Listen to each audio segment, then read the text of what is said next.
तासीर इश्क की इस महफिल में मैं कुमैल हैदर अपने सभी सामीन और नाजरीन को अपना अदाब और सलाम पेश करता हूँ और आपकी खिदमत में शकीब नूर आमरा साहब की लिखी गई एक छोटी सी मगर बहुत ही प्यारी गज़ल आपकी पेशे खिदमत।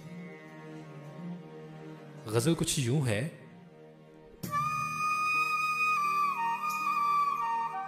मैंने एक उम्र लगा दी पर उसको भुला ना सका।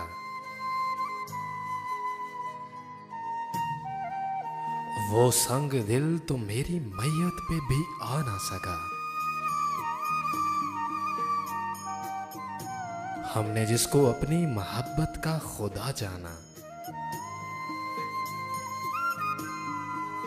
हमने जिसको अपनी मोहब्बत का खुदा जाना,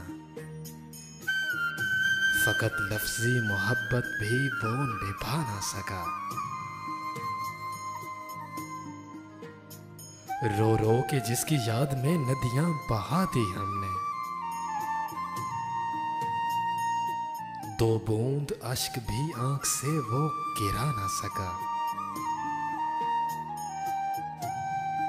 मैंने एक उम्र लगा दी पर उसको भुला ना सका।